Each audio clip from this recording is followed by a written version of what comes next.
Hey guys, welcome back. तो आज की आपकी वीडियो रहने वाली इंग्लिश के ऊपर। ये स्पेशली उन बच्चों के लिए बना रहा हूँ जो ये बोलते हैं ना कि हमारी इंग्लिश बिल्कुल जीरो है, मतलब जीरो से भी बिल्कुल माइनस में है और बहुत टाइम हो गया प्रिपरेशन करते हुए, उसके बाद भी इंग्लिश इंप्रूव नहीं हो रही। और एक बात की गारंटी देता हूँ, ये जो चीजें मैं बता रहा हूँ ना, ये 99% बच्चों ने कभी आजमाई नहीं होगी, मतलब ये कभी ट्राई नहीं करी होंगी चीजें। 4 फेजेस में मैंने ये पूरी आपकी स्ट्रेटेजी को डिवाइड किया, मतलब डेली प्लान्स को डिवाइड किया है। जो फर्स्ट 3 फेजेस हैं वो आपके 30 दिन के रहने वाले, और इसमें जो इन्वेस्टमेंट है ना के बराबर है, मतलब 500 700 मैक्सिमम 1000 रुपए में ना आपकी पूरी तैयारी हो जाएगी इंग्लिश की, वो भी ऑन टिप्स। ऑन टिप्स का मतलब ये नहीं होता कि पूरे के पूरे नंबर आएंगे, बट एक बात की गारंटी देता हूँ कि आपकी इंग्लिश ना वीक नहीं रहने वाली। अबव एवरेज आप मार्क्स स्कोर करोगे। 90 डेज तक इस पर स्टिक रहना पड़ेगा, उसके बाद क्या करना वो भी मैं समझाऊंगा। सबसे पहले एक डिस्क्लेमर मैं आपको दे देता हूँ। बहुत सारे बच्चे ऐसे होंगे जिसमें मैंने ये यहाँ पे क्लियरली लिखा भी है कि डे वन में अपनी एक्सपेक्टेशंस बहुत हाई रखते हैं, कि उनको लगता है कि 1 2 दिन इंग्लिश पढ़ेंगे तो इंग्लिश इंप्रूव हो जाएगी। भाई, इंग्लिश में स्ट्रगल करना पड़ता है, ठीक है। स्ट्रगल से इंग्लिश इंप्रूव होती है, स्पेशली जिनकी वीक है ना, बहुत स्ट्रगल करना पड़ेगा। तो ये जितने भी दिन रहने वाले ना, 90 100 120 डेज आपको आपको भाई स्ट्रगल करना पड़ेगा, एक एक दिन स्ट्रगल करना पड़ेगा, ऐसे इंग्लिश इंप्रूव नहीं होगी। दूसरी चीज, बहुत सारे बच्चे ऐसे होते हैं कि भाई कुछ टाइम तो स्ट्रगल कर लेते हैं, मतलब उन्होंने 10 दिन स्ट्रगल किया, 15 दिन स्ट्रगल किया, फिर वो हिम्मत आ जाता है। हिम्मत नहीं हारनी है। बहुत सारे बच्चे ऐसे भी होंगे 30 दिन तक कोई इंप्रूवमेंट नहीं दिखेगी, क्योंकि वो इंप्रूवमेंट एकदम से दिखाई देती है, धीरे धीरे करके दिखाई नहीं देती, हमें पता ही नहीं लगता है इंप्रूवमेंट का। तो ये जो भी प्रोसेस है ना, इस पे आपको डटे रहना है, हार्ड वर्क करते रहना है, और जो प्रोसेस है ना, इस पे थोड़ा सा आपको ट्रस्ट करना पड़ेगा, ठीक है। दूसरा डिस्क्लेमर मैं आपको एक बहुत क्लियरली एक चीज बता दूं, spoken English is very different from written English. इसका मतलब क्या है कि अगर मान लो आपकी रिटन इंग्लिश अच्छी है, मतलब आप रिटन में अच्छा स्कोर कर रहे हो, तो जरूरी नहीं कि आपकी स्पोकन इंग्लिश भी अच्छी होगी। स्पोकन इंग्लिश, बहुत सारे बच्चे मेरे मेरे ऐसे खुद के दोस्त हैं जिनकी स्पोकन इंग्लिश इतनी फ्लुएंट है ना, आपको लगेगा यार ये तो इंग्लिश में फुल मार्क्स लेके आता हूँ, लेकिन उनको बेसिक चीजों की स्पेलिंग भी नहीं पता। उनको आप बोलोगे ना कैलकुलेशन की स्पेलिंग, उनको शायद कैलकुलेशन की स्पेलिंग भी नहीं पता होगी, लेकिन उनकी स्पोकन इतनी इतनी फ्लुएंट है ना, आपको ऐसा लगा यार ये तो अंग्रेज का बच्चा है। वहीं पे बहुत सारे बच्चे हमारे बीच में, एस्पिरेंट्स ऐसे मिलवा दूंगा, इंटरव्यू करवा दूंगा, ऐसे हैं कि जिनसे इंग्लिश में उनका मुंह नहीं खुलता, लेकिन रिटर्न में उनके टॉप मार्क्स आते हैं, मतलब A1 नंबर आते हैं। तो ये जरूरी नहीं है। इसमें जो 4 फेजेस रहेंगे, 3 फेजेस में ना हम सिर्फ रिटन इंग्लिश की बात करेंगे, क्योंकि मेंस पहले तो प्री क्लियर करना है भाई, है ना। इंटरव्यू जीडी तक तब पहुंचेंगे ना जब आप प्री क्लियर करोगे, मेंस क्लियर करोगे, तब वहां तक पहुंचेंगे। और जो आपका फेज 4 है वो कंप्लीटली मैंने इस तरीके से बताया आपको कि आपकी जो जीडी और इंटरव्यू वहां पे आपको हेल्प करने वाला है। तो स्टार्ट करते हैं आज की वीडियो। सबसे पहला फेज 1 आपका 30 दिन का रहने वाला है, और इसको मैंने नाम दिया भाई नूब्स लेवल, मतलब जीरो लेवल। जो हम बोलते हैं ना, हम बिल्कुल भाई नूब है, हमें कुछ नहीं पता, ठीक है। उस लेवल पे, मतलब मैं ये मानता हूँ कि आपके माइनस में मार्क्स आते हैं इंग्लिश में, उस लेवल से स्टार्ट करो। सबसे पहले जो आपका एंटरटेनमेंट का तरीका है ना भाई, वो चेंज कर दो। एंटरटेनमेंट का तरीका क्या है? ऐसा शायद कोई एस्पिरेंट होगा, स्टूडेंट होगा भाई, 24 घंटे पढ़ता रहता होगा। आप ब्रेक लेते हो, ब्रेक में आप वीडियोस भी देखते हो, मूवीज भी देखते हो, बहुत सारे लोग सीरीज वेब सीरीज भी देखते हो। भाई आपको जो भी अब देखना है ना, इंग्लिश में देखोगे। चाहे आपको जो भी देखना है आप इंग्लिश में देखोगे। न्यूज देख रहे हो तो इंग्लिश में देखोगे, आप वीडियोस देख रहे हो जो भी, मतलब वेब सीरीज देख रहे हो तो भी इंग्लिश में देखोगे, और सबटाइटल ऑन करके देखोगे। ये आपका 1 महीने का प्लान रहने वाला है। अभी बहुत सारे बच्चे बोले न्यूज़पेपर रीडिंग, अरे भाड़ में क्या न्यूज़पेपर रीडिंग, छोड़ दो अभी न्यूज़पेपर रीडिंग। इन चीजों को अभी दिमाग में मत लेके। स्टार्टिंग के 30 दिन आपको बिल्कुल फ्री हैंड दे रहा हूं, ठीक है। सिर्फ इंग्लिश को अडेप्ट करना है। जो भी चीज कर रहे हो इंग्लिश में कर रहे हो। हम उन लोगों में से हैं भाई जो इंग्लिश मूवीज को भी ना हिंदी में डब करे हुए देखते हैं। मतलब हमें लगता है कि हम इंग्लिश मूवीज को इंग्लिश में देख पाते हैं, क्योंकि हमारे हमारे दिमाग पे जोर पड़ता है। बहुत सारे बच्चे ऐसे करते होंगे, आपने कोई बहुत फेमस मूवी सुनी कि भाई इंग्लिश में, स्किप कर देते हैं क्योंकि वो हिंदी में नहीं आई अभी तक, जब हिंदी में आएगी तो देखेंगे। कितने बच्चे ऐसे करते हैं। अभी हाई फाई बुक्स पे हमें स्विच नहीं करना। सबसे पहले आपको बेसिक एनसीईआरटी की बुक्स उठा लेनी, बेसिक इंग्लिश की बुक्स होती है। Fifth six seventh eight nine tenth घर में जो है ना वही से स्टार्ट कर दो। अब बहुत सारे बच्चे ऐसे होंगे ना, उसे कबाड़ी में बेच दिया होगा बहुत सारी बुक्स को, है ना, अपनी एनसीईआरटी की बुक्स हैं ऐसी। तो नहीं है ना, पहली बात अगर आपके पास है ना तो अपनी वही बुक्स उठाओ, वहां से सिर्फ रीडिंग स्टार्ट करो। अभी मैं सिर्फ आपको हैबिट डलवा रहा हूँ, तो मतलब होता है कि पहले एक वार्म अप सेशन है आपका, जो फेज 1 है ये वार्म अप सेशन है, आप इसको चलो, ठीक है। और मैं उन बच्चों के लिए बता रहा हूँ जो बिल्कुल ही जीरो है, मतलब कुछ ही नहीं समझ आ रहा।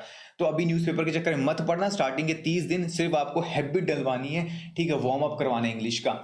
अगर आपके पास नहीं है तो भाई किसी पड़ोस के बच्चे से मांग लेना। सबके घर में, सबके घर के आसपास पड़ोस में छोटे छोटे बच्चे होते हैं। फिफ्थ सिक्स, शर्माना वाली कोई चीज़ नहीं भाई, ठीक है। जो शर्माएगा ना उसका तो बस काम हो गया, ठीक। एनसीईआरटी बेसिक बुक्स उठानी, वहां से आपको तैयारी करनी है। तैयारी नहीं करनी मतलब सिर्फ रीडिंग करनी है। उसके बाद आप भाई एक नोटबुक बना लो वो गैप के लिए, एक कैसी नोटबुक बनानी है, ऐसी एक नोटबुक लेना, ठीक है, 70-80 रुपए की ऐसी एक नोटबुक मिल जाएगी। और ये नोटबुक ना आपकी प्रिपरेशन के लास्ट तक आपके साथ में रहेगी। डेली आपको ना 10 वोकैब लिखनी लिखनी है, मतलब ये कसम खा लेना कि भाई माँ की कसम है, डेली 10 वोकैब लिखे बिना ना मैं सोऊंगा नहीं। डेली आपको 10 वोकैब लिखनी है और इनको ना वीकली रिवाइज भी करना और ट्राई करना कि उसको डेली डेली लाइफ में इसको यूज भी, वो चलो बाद की बात है। अभी सबसे पहले 30 दिन ना कोई यूज नहीं करना, कुछ नहीं करना, आपको सिर्फ 10 वोकैब लिखनी है, उनको वीकली बेसिस पे आपको रिवाइज करना है, ये चीज संभाल लो। अच्छा, उसके बाद कोई भी एक अच्छा सा टीचर उठा लो भाई, यूट्यूब पे फ्री क्लासेस आपको प्रोवाइड करा हो, तो कोई भी एक टीचर उठा लेना। बस एक चीज का आपको ध्यान रखना है कि भाई देखो, हमारे पास दो टाइप के टीचर्स हैं अभी बेसिकली यूट्यूब पे, जो एक एसएससी का पढ़ा रहे हैं, एक बैंकिंग का पढ़ा रहे हैं। बैंकिंग स्पेसिफिक टीचर उठाना है। और जो लोग ये बोलते हैं ना कि भाई दोनों का सिलेबस सेम है, दोनों एक जैसी है, भाई एक जैसा नहीं है, दिन रात का डिफरेंस है, ठीक है, पेपर में भी दिन रात का डिफरेंस है। जो लोग यहाँ पे बैंकिंग में टॉप कर रहे थे ना, वो वहाँ पे एसएससी में शायद पासिंग मार्क्स में लेके आओ, जो एसएससी में पासिंग मार्क्स टॉप करे तो शायद बैंकिंग में पास भी ना हो, सेक्शन भी कट ऑफ ना निकले। क्योंकि एसएससी की जो इंग्लिश होती है ना, वो रट्टाफिकेशन वाली होती है, ठीक है, उनके डायरेक्ट फॉर्मूले, उनके डायरेक्ट ग्रामेटिकल रूल्स आते हैं। बैंकिंग में ऐसा कुछ नहीं होता, बैंकिंग में आते हैं sense based questions, reading comprehension, वहाँ पे रीडिंग मैटर करती है, सेंस मैटर करती है। तो आपको बैंकिंग स्पेसिफिक बहुत सारे टीचर्स हैं जो सिर्फ बैंकिंग का पढ़ाते हैं, उसको ही उठाना है, ठीक है। और जिसका आपको बेस्ट समझ में आ रहा है ना, हर एक टीचर फ्री में क्लासेस प्रोवाइड करता है। अगर आपका बजट है, ठीक है, आपके पास पैसे हैं, तो वेल एंड गुड, आप किसी एक इंग्लिश स्टडी का कोर्स खरीद लेना, वहां से भी आप साइड बाय साइड तैयारी कर सकते हो। नहीं है तो आपको बेस्ट बता रहा हूँ, यूट्यूब पे जितना एक टीचर पढ़ा रहा है फ्री में, मोर देन सफिशियंट है बहुत अच्छे मार्क्स लेके आने के लिए। अब आ जाते हैं फेज 2 पे। ये 30 दिन तक आपको इसी पे स्ट्रिक्ट रहना है, इससे बाहर नहीं जाना, अपना दिमाग नहीं लगाना कि नहीं, ठीक है। अभी फेज 2 भी आपका 30 दिन का रहने वाला है। इसमें क्या करोगे भाई, अब आपको ना जो भी आपका एंटरटेनमेंट चल रहा था, जो भी आपकी वेब सीरीज चल रही थी, सब कुछ बंद कर देना, क्योंकि आपके पास ज्यादा एग्जाम के लिए टाइम बचा नहीं होगा। 3 से 4 महीने हार्डली आपके पास बचे होंगे, सब कुछ स्टॉप। अब आ जाते हैं भाई अपनी असली तैयारी पे, जो आप अभी तक सोचोगे ना यार ये क्या बता रहे हैं यार सर। अब आएंगे असली तैयारी पे। अब क्या करना है आपको भाई, न्यूज़पेपर रीडिंग स्टार्ट करनी है, लेकिन न्यूज़पेपर रीडिंग द हिंदू से करनी है नहीं, द हिंदू को अभी साइड कर दो। जो भी न्यूज़पेपर आपको मिल रहा है ना, बहुत सारे बच्चे ऐसे हैं जो ऐसे एरियाज में रहते हैं द हिंदू वहां पे प्रोवाइड नहीं होती, इकोनॉमिक टाइम्स नहीं होता, जो भी इंग्लिश का न्यूज़पेपर कोई भी मिल रहा है ना, उठा लो, कोई भी न्यूज़पेपर उठा लो और कुछ भी पढ़ लो। भूल जाओ क्या आप एडिटोरियल पढ़ना है, इन चीज़ों को दिमाग से निकाल दो। क्योंकि बहुत सारे बच्चे ऐसे जो घंटों खराब कर दे एडिटोरियल पढ़ने में, उनको ना एक अक्षर समझ नहीं आता, waste of time and money, ठीक। कोई भी न्यूज़पेपर पढ़ाना, जो भी आपको इंटरेस्ट है किसी चीज़ में, हर इंसान को ना किसी किसी चीज़ में, किसी न किसी चीज़ में इंटरेस्ट होता है। किसी को पॉलिटिक्स में इंटरेस्ट होता है, किसी को क्राइम न्यूज़ में इंटरेस्ट होता है, किसी को स्पोर्ट्स में इंटरेस्ट होता है। जो आपका इंटरेस्ट का पेज है ना, 1 महीना आपको सिर्फ उसी पे स्टिक रहना है, कोई दिक्कत वाली बात नहीं। एडिटोरियल को बाहर में लात मारो एडिटोरियल को। अभी सबसे पहले हम क्या करेंगे, अपनी रीडिंग हैबिट डेवलप करेंगे। जब तक कंसिस्टेंसी के साथ पढ़ाई नहीं करोगे ना भाई, वो चीज़ें बाद की होती है कि मुझे क्या पढ़ना, सबसे पहले अपनी कंसिस्टेंसी मेंटेन रखनी है, आपको बनानी है, डेली रीडिंग हैबिट डलवानी है। तो जो आपको समझ आ रहा है, जो जिसमें मजा, कितनी देर पढ़ोगे, 45 मिनट से 60 मिनट, जितना देर भी आप पढ़ सकते हैं, कंटिन्यूसली पढ़ना है। उसमें भी आपको डेली वोकैब, जो मैं आपको डेली अभी तक 30 दिन तक 10 वोकैब लिखनी, अब आपको डेली 20 वोकैब्स लिखनी है। डेली 20 वोकैब्स लिखोगे और यही नोटबुक में लिखोगे, इसको वीकली बेसिस पे आप रिवाइज करोगे। उसके बाद आपको अभी थोड़ा सा इन्वेस्टमेंट करने की जरूरत है। अभी कहाँ पे इन्वेस्ट करोगे आप भाई, या तो सेकंड हैंड नॉवेल्स ले लो। मैं नई नॉवेल्स नहीं कह रहा, नई नॉवेल्स लेने की कोई जरूरत नहीं है, सेकंड हैंड नॉवेल्स ले लो, दुनिया भर की अच्छी नॉवेल्स मिलती है, ठीक है। सेकंड हैंड नॉवेल्स आप ले लेना, ठीक है। 200 की नॉवेल आपको 70-80 रुपये मिल जाएगी। 2-3 नॉवेल्स लेना, 2-3 नॉवेल स्टार्टिंग के लिए सफिशिएंट है, एकदम से भर के मत लेना, या फिर आप एक से स्टार्ट कर सकते हो, कोई भी एक से स्टार्ट कर दो आप पढ़ना, ठीक है। Rich dad poor dad, alchemist, बहुत सारी ऐसी आपको मिलेंगी, कोई भी एक ले आना, सिंपल सी लेकर आना, ज़्यादा हाई फाई मत लेके आना, और वहाँ से आपको रीडिंग स्टार्ट करनी है। उसके बाद एक बुक, देखो यहाँ पे आपको ये मान लो, यहाँ पे आप 200-300 रुपये यहाँ पे इन्वेस्ट करोगे, ठीक है। आपका न्यूज़पेपर आएगा, 200-250 रुपये का आपको न्यूज़पेपर पड़ेगा, एक आपने सेकंड हैंड या 2 दिन आपने नोवेल्स ली, मतलब 300-400 रुपये आपके यहाँ पे लग जाएंगे मान लेते हैं, ठीक है। उसके बाद फिर आपको एक वर्ड पावर मेड ईजी, ये आपकी 100-150 रुपये की बुक है, बहुत सिंपल बुक है। अब इसमें कैसे पढ़ना है, इसमें सेशंस दिए होते हैं, ठीक है। अभी हर रोज आपको सिर्फ एक सेशन करना है, बहुत छोटा सेशन रहता है, बहुत बड़ा सेशन नहीं होता, आधे घंटे में मैक्सिमम आपका एक सेशन हो जाएगा। वो सेशन आपको डेली करना है। अब स्टार्टिंग में आते ही 5-5 सेशन मत करना, क्योंकि जितने जोश में शुरू करते हैं तो उतना ही हम जल्दी थक जाते हैं। थोड़ा थोड़ा करेंगे, डेली करेंगे, ठीक है। उसके बाद फिर मैंने वो कैप्स का बता दिया, डेली आपको 20 वो कैप्स लिखनी है। आप देखो स्टार्टिंग में 30 दिन तक आपने 10 वो कैब लिखे तो 300 वो कैब आपको यहाँ पे आपके आपके पास कलेक्ट होगी। उसके बाद अब ये 20 अब 20 वो कैब लिखो, 600 वो कैब, तो आपके पास 900 वो कैब हो चुकी है 2 महीने में। एंड बहुत अच्छा स्कोर है 900 वो कैब का। अगर आप याद 900 में से ना अगर आप 400 500 भी याद रख पाते हो ना तो बहुत बहुत अच्छा स्कोर है, ट्रस्ट में।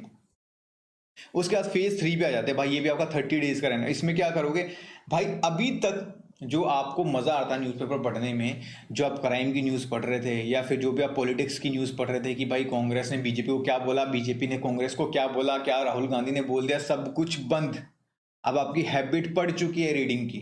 अब आप स्विच करेंगे असली पे, मतलब ये वो चीज है जहां से आपके एक्चुअल में नंबर बनने शुरू होंगे। अभी तक सिर्फ मैं आपको एक आदत डलवा रहा था, अभी देखना, अभी यहां के बाद जो आपको इंप्रूवमेंट नजर आएगी ना, आप बोलोगे भैया ये हुई है बात, अब समझ में आया अभी तक चल क्या रहा था और अब एक्चुअल में इंप्रूवमेंट नजर आ रही है, अब एक्चुअल में नंबर कैसे बढ़ रहे हैं ना, अब मेरे को समझ में आ रहा है।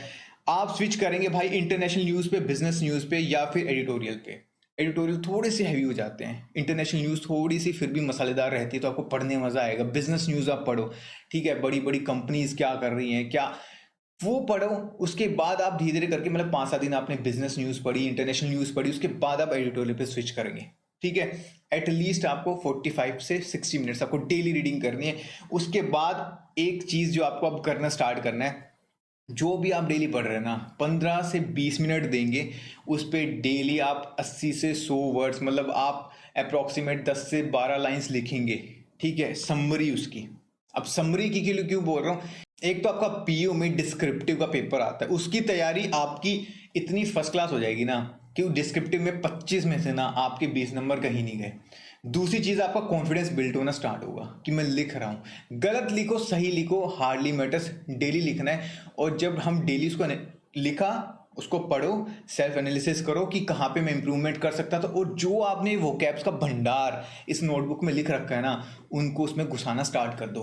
गलत घुसाओ सही घुसाओ हार्डली मैटर्स, उस वो कैप्स को भी यहाँ पे यूज करना आप स्टार्ट कर दो। ये आ गया सही टाइम। उसके बाद स्टार्ट यूजिंग वो caps in your daily life. जहां भी हमको यूज करते, किसी अपनी गर्लफ्रेंड से बात कर रहे हैं, अपने बॉयफ्रेंड से बात कर रहे हैं, जो भी वर्ड आता है फेंक के दे के मारो, कोई दिक्कत वाली बात नहीं। क्या होगा, गर्लफ्रेंड हंस देगी थोड़ा सा, ठीक है, मजाक बनाएगी। वैसे देखो, अगर सीरियस वाली गर्लफ्रेंड होगी, समझती होगी, तो मजाक नहीं बनाएगी, उसको समझ में आ जाएगी भाई ये अब इसका लेवल अप हो रहा है। ठीक है, और स्टार्टिंग में लोग हंसते हैं, आपसे दोस्तों से बात कर रहे हो, कुछ आपको कुछ पॉइंट ऐसा आ रहा है, कोई वर्ड ऐसा आ रहा है, फेंक के दे के मारो, कोई दिक्कत वाली बात नहीं है। दुनिया का काम है हंसना, हंसने दो, धीरे धीरे करके आदत पड़ जाएगी, पता लग जाएगा कि भाई लड़के का लेवल अप हो रहा है, ठीक है, या लड़की का लेवल अप हो रहा है। उसके बाद आप जो 20 वो कैब लिखते थे, आपको डेली 30 वो कैब्स लिखनी है। ठीक है, इस महीने आप 30 वो कैब्स लिखोगे। यहाँ पे सीधा आपके पास 900 वर्ड्स आपके पास पहले। 3 महीने में आपके पास 1800 अप्रोक्सीमेट 1800 वर्ड हो जाएंगे, और 1800 में से आप अगर 1000 भी याद रख पाते हो ना तो बहुत अच्छा स्कोर है, आपको इंप्रूवमेंट पता लगेगी आपकी हर एक चीज़ में। और ट्राई करना, जो 30 वो कैब है ना, ये मैक्सिमम आप जो न्यूज़पेपर रीड कर रहे हो ना वहां से आप लिखो। ठीक है, और इस जो ये 30 डेज वाला है ना, इसमें आप द हिंदू पे स्विच कर सकते हो। लेकिन द हिंदू नहीं आता तो कोई दिक्कत वाली बात नहीं भाई, जो भी न्यूज़पेपर आपके पास अवेलेबल है वो पढ़ लो, कोई दिक्कत नहीं। अब ये जो मेन चीज़ अभी स्टार्ट आती है, आपको भाई डेली सेक्शनल मॉक्स लगाने हैं, क्विजेज लगानी है। किसी ना किसी की टेस्ट सीरीज बाय कर रखी है, वहां पे आपको सेक्शनल मॉक्स मिलेंगे, 100% होंगे। ठीक है, स्टार्ट करना क्लैरिकल लेवल के सेक्शनल मॉक्स से, पहले क्लैरिकल लेवल के सेक्शनल मॉक्स लगाना, उसके बाद फिर जब वो सारे खत्म हो जाएंगे ना, फिर पीओ पे स्विच करना। यहां से आपको अपनी इंप्रूवमेंट दिखाई देनी स्टार्ट हो जाएगी। यहाँ से आपका मोटिवेशन, एक अंदर से एक जो कॉन्फिडेंस बिल्ड होना स्टार्ट हो जाएगा, क्योंकि आपको अपने नंबर में इंप्रूवमेंट दिखेगी। लेकिन यहां तक पहुंच कितने बच्चे पाएंगे ना, ये मुझे नहीं पता, लेकिन जो यहां तक पहुंच जाएंगे ना, जो 90 डेज तक पहुंच जाएंगे, उनको अपने आप अपने स्कोर में इंप्रूवमेंट दिखाई देगी। जो ये बोलते हैं कि बहुत टाइम से लगे हुए हैं लेकिन फिर भी इंप्रूवमेंट नहीं हो रही, न्यूज़पेपर पढ़ रहे हैं, इस तरीके से जो मैंने समझाया, इस तरीके से पढ़ना और इंप्रूवमेंट खुद देख लेना। फेज 4, अब मैं बात करता हूँ भाई जीडी और इंटरव्यू की। अब मैं स्पोकन इंग्लिश की बात करूंगा। इस स्पोकन इंग्लिश में आपको क्या करना है भाई, जिससे भी आप बात करते हो, आपके घर वालों को इंग्लिश समझ आती है, मम्मी पापा को आती है तो वेल एंड गुड, नहीं आती तो उनसे इंग्लिश में बात करो। आपकी गर्लफ्रेंड होगी, बॉयफ्रेंड होगा, 99% बच्चों का है, उनसे इंग्लिश में बात करना स्टार्ट करो। तो पहले ही बोल दो कि बात ऐसी है, जीडी और इंटरव्यू की तैयारी कर रहा हूँ, ठीक है, पेपर निकालना है, तो जैसे भी टूटी फूटी बोलूँ सुन ले। ठीक है, ज्यादा मजाक ना बनाए, मजाक बनाए ना भाई, फालतू के दोस्त वोस्त रखे नहीं, किसी काम भी नहीं आएंगे। जो आपका आपका मजाक बना रहे हैं ना, आपकी सिचुएशन को समझ नहीं रहे, ठीक है, तो वो ऐसे दोस्त रखने का कोई फायदा भी नहीं है। चाहे आपकी गर्लफ्रेंड हो, बॉयफ्रेंड हो, तो वो आपका टाइम पास से चल रहा है, तो ऐसे टाइम पास को साइड कर दो, वो आपके लिए बेटर होगा। जो आपको समझ रहा होगा रियल में, वो आपको सपोर्ट करेगा, ठीक है। आप अपने पेरेंट्स से बात करोगे, हंसेंगे नहीं, सीरियसली लेंगे। हो सकता है स्टार्टिंग में एक दो बार हंसी है, वो एक अलग चीज़ है, लेकिन वो मजाक नहीं बनाएंगे आपका, खुश होंगे आपको देख के कि बच्चा मेरा ग्रो कर रहा, भाई गुड़िया मेरी धीरे धीरे करके इंग्लिश में सीरियस हो रही है, पढ़ाई को लेकर, चीज़ों को लेकर सीरियस हो रही है, जो चीज़ें मुझे नहीं आती वो सीख रही है, ठीक है, मेरा बच्चा ये सीख रहा है। तो ये चीज़ें स्टार्ट करो, इंग्लिश में बोलना स्टार्ट करना है। किसी के वीडियो पे कमेंट कर रहे हो, किसी के फोटो पे कुछ भी कर रहे हो ना, कहीं भी कर इंग्लिश में ही बात करने, गलत कर रहे हो सही कर रहे हो, कोई हार्डली मैटर्स, किसी को किसी से फर्क नहीं पड़ता यहाँ पे, ठीक है। ये जो फोबिया है ना, ये ऐसे ही खत्म होगा। अपने आप से ही बात करो, हम अपने आप से बात करते रहते हैं ना, मिरर में देख के इंग्लिश में बात कर भाई, और लाउड टॉकिंग करनी है, ठीक है, जोर जोर से अपने आप से। एक बार अगर आप शीशे में ना खुद से बात करने में इंग्लिश में कंफर्टेबल हो गए ना, तो आपका 99% फोबिया उधर ही खत्म हो जाएगा आपका। जो एक बात याद रखना, मैं एक चीज बता रहा हूँ आपको, सही इंग्लिश फ्लुएंसी के साथ बोलनी और गलत इंग्लिश फ्लुएंसी के साथ बोलनी, ठीक है, दोनों अलग अलग चीज़ें हैं। बहुत सारे बच्चे, मैं कह रहा हूँ जितने भी आप ये लोग देखते हैं ना, ये मैक्सिमम जो इंग्लिश फ्लुएंटली बोलते हैं, ये गलत इंग्लिश फ्लुएंटली बोलते हैं। बहुत कम ऐसे ऐसे आपको लोग मिलेंगे जो मतलब ग्रामेटिकली भी ठीक है, ठीक है, प्रोनाउंसिएशन भी इनकी ठीक है, और वो सही इंग्लिश बोल रहे हैं। तो हार्डली मैटर्स, इंटरव्यू में वहाँ पे आपकी ग्रामर चेक नहीं करेंगे कि भाई इसने कुछ गलत बोले नहीं बोला। और एक और बात याद रखना, इंटरव्यू में आपकी लैंग्वेज टेस्ट पे इतना बड़ा फोकस नहीं होता, तो वहाँ पे आप हिंदी में भी दे रहे होगे ना, लेकिन आपके अंदर कॉन्फिडेंस है, तो भी आपको नंबर मिलेंगे, याद रखना इस बात का। अब फेज 4 आपका जब तक चलने वाला, जब तक आपका इंटरव्यू या आपका जीडी नहीं हो जाता, ये कंटिन्यूटी रहने वाली है। मतलब आपका 5 महीने बाद जीडी है तो 2 महीने आपका चलेगा, 6 महीने बाद है तो 3 महीने चलेगा, ये आपका लास्ट तक रहने वाला है। एंड ट्रस्ट में, यहाँ तक अगर आप पहुंच जाते हो ना, तो इंग्लिश आपका कोई वीक पॉइंट नहीं रहेगा। इंग्लिश की वजह से ना आपका कोई एक सिंगल पेपर भी नहीं रुकेगा, ठीक है। लेकिन यहाँ तक पहुंचने में ना 90% बच्चे ना वैसे ही दम तोड़ देंगे, क्योंकि कंसिस्टेंसी मेंटेन रखना ना सबसे मुश्किल काम होता है, सबसे मुश्किल काम है एक एस्पिरेंट के लिए। तो चलो, आई गेस ये आपके लिए वीडियो हेल्पफुल रहने वाली है। अगर वीडियो अच्छी लगे तो वीडियो को लाइक कर देना, चैनल को सब्सक्राइब कर देना। मिलते हैं नेक्स्ट वीडियो में, बाय बाय, टेक केयर।